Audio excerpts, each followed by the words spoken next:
안녕하세요. 형광펜 성경과 함께하는 성경 공부 오늘은 예레미야 애가 4장입니다.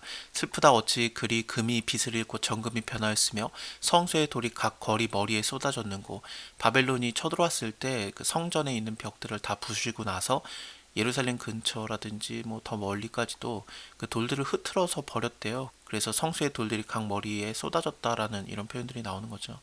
성전은 무너지지 않겠지라는 게 예루살렘 사람들의 생각이었습니다. 그래서 아무리 바알신을 예루살렘 성전에서 섬기고 있었지만 하지만 믿는 게 뭐였냐면은 이곳은 무너질 리가 없다.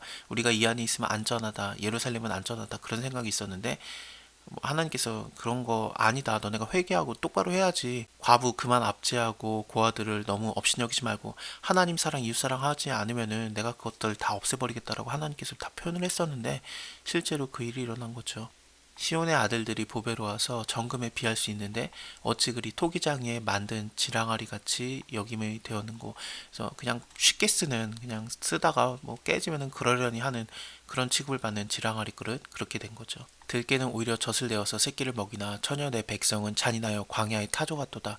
이 타조 같다라는 게, 타조는 욥기를 보면은 알을 낳고 나서 그거에 대해서 신경도 안 쓴다라고 표현을 하거든요. 그것은 하나님께서 그에게 그만한 지식을 주시지 않았기 때문이라고 나오기도 하는데, 어쨌든 예루살렘 거민이 먹을 게 너무 없어가지고 자식들에게 먹일 수 없는 그런 잔인한 상황을 표현을 하고 있는 겁니다. 젖먹이가 목말라서 혀에 입천장이 붙었는데 어린아이가 떡을 구하나 떼어줄 사람이 없고, 진수를 먹던 자가, 좋은 음식들을 먹던 자가 거리에 외로우며, 전에는 붉은 옷을 입고 길리운 자가, 색깔이 들어간 옷은 언제나 좀 고급이었거든요. 이런 좋은 옷을 입고 길리웠던 자가 이제는 걸음더미를 안았도다. 전에 소돔이 사람의 손을 대지 않고 경각간에 무너지더니, 그러니까 한순간에 무너지더니 이제 처녀 내 백성의 죄가 소돔의 죄악보다 중하도다. 전에는 존귀한 자의 몸이 눈보다 깨끗하고 젖보다 희며 산호보다도 붉어서 그 윤택함이 마강한 청옥 같더니 이제는 그 얼굴이 숯보다 검고 그 가죽이 뼈에 붙어서 막대기같이 말랐으니 거리에서 알 사람이 없도다. 칼에 죽는 자가 줄여 죽는 자보다 나음은 토지의 소산이 끊어졌으므로 이들이 찔림같이 점점 쇠약하여 가미로다. 바벨론이 예루살렘을 포위하고 있다가 성벽을 무너뜨리고 치는 그런 상황도 있었지만, 실제로 그렇게 포위당하고 있을 때 거의 2년을 포위를 당하고 있었는데, 네, 그 안에서 또 기근이 일어났었어요. 그래서 굶어 죽고, 또 우리가 2장에서 봤던 대로 그 어미가 자기의 열매, 그러니까 자기의 아이의 고기를 먹는 그런 끔찍한 상황도 일어났었거든요. 그래서 그냥 칼에 죽는 게 낫지, 그렇게 굶어 죽어가는 것보다 낫겠다.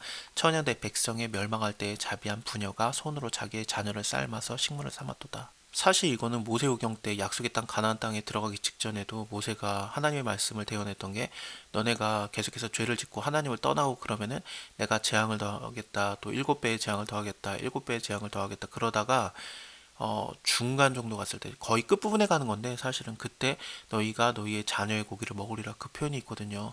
실제로 그 말씀이 이루어진 것을 통해서 보면은 죄의 죄를 더한 거죠. 하나님께서 경고하고 경고하고 경고하다가 막판까지 온 게 이런 상황이 됐던 겁니다. 근데 이거에 대해서 하나님을 원망할 수가 없는 게, 왜냐하면은 이런 일이 일어난 것은 자기의 죄 때문이에요. 그래서 살아있는 사람이 자기의 죄로 벌을 받나니 어찌 원망하랴라고 돼 있지 않습니까? 또 아침마다 새롭다라는 거, 우리가 그 찬양을 하면서 아침마다 새롭고 주의 성실이 크도소이다 그러는데, 사실은 이게 좋은 거긴 해요. 그러니까 여호와의 자비, 긍휼이 무궁하심으로 우리가 다 진멸되지 않았다라는 표현에서 이 부분이 나왔던 건데, 이것을 근데 좀 실질적으로 생각을 해보면은, 예레미야 상황을 생각해 보면은 완전히 멸망을 당한 상태에서 하나님께서 완전히 진멸시키지는 않았다. 그래서 아침마다 내가 아직 진멸되지 않고 살아는 있다라는 표현이기도 해요. 그래서 아침마다 새로우니 주의 성실이 크도소이다. 다음 날에 내가 어떻게 또 그 죽지 않고 일어났네, 내가 또 죽지 않고 일어났네, 그런 표현으로도 볼 수 있거든요. 근데 완전히 소망이 끊어지지 않을 것은, 잠잠히 하나님의 구원을 기다릴 수 있는 것은, 왜냐하면 하나님께서 자비롭기 때문에 긍휼히 여겨주시는 거거든요. 그리고 인생들이 고생하는 거, 근심하게 되는 거, 이것은 하나님의 본심이 아니시기 때문에 우리가 여기서 소망이 있고 하나님께로 돌아갈 수 있는 거죠. 근데 이렇게 돌아갈 수 있는 상황이 있기는 합니다만, 하나님께서는 우리의 죄 때문에 결국에는 그 오물이라든지 쓰레기처럼 우리가 취급을 받게 되기도 하거든요. 근데 이 상황에서 다시 한번 생각해 보면은, 하나님께서 우리를 긍휼히 여기기 때문에 여기서 또 소망이 있는 거 아니겠습니까? 완전히 진멸당하는 것처럼 지금 상황이 일어났지만 하나님의 자비하신 긍휼을 인해서 우리가 그래도 아침마다 새롭고 또 살아나 있고 하나님께서 얼마든지 우리를 또 그 회복시키실 수 있고 그래서 입에 티끌을 대면은 소망이 있는 거거든요.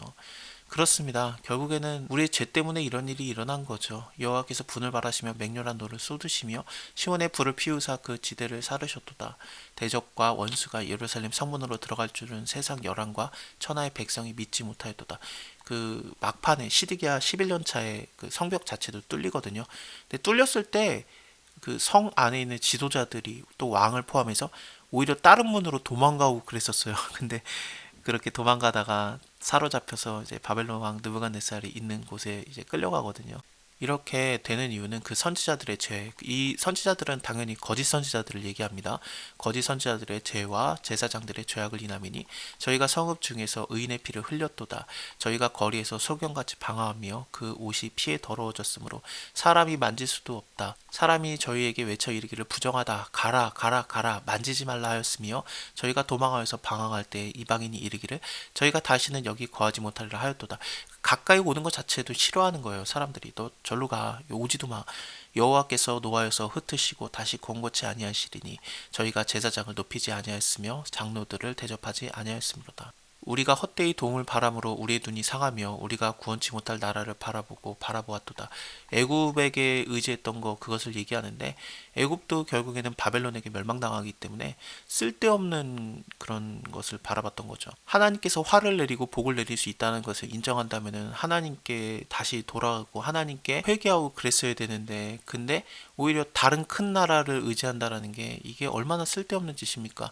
강대국을 의지한다라고 되는 게 아니었잖아요. 아무리 강대국이라고 할지라도 하나님보다 힘이 셀 수가 없어요. 그래서 하나님께서 이루시는 그 재앙에 대해서 오히려 하나님께 부탁을 하고 하나님께 용서를 구했어야지 다른 나라가 가지고 우리를 도와달라고 하는 게 아무런 쓸데가 없었던 겁니다. 저희가 우리의 자취를 엿보니 우리가 거리에서 행할 수 없으며 우리의 끝이 가깝고 우리의 날이 다하고 우리의 마지막이 이르렀도다. 우리를 쫓는 자가 그러니까 바벨론 제국이 되겠죠. 바벨론 제국이 공중의 독수리보다 빠르며 산꼭대기에서도 쫓고 광야에서도 매복하였도다.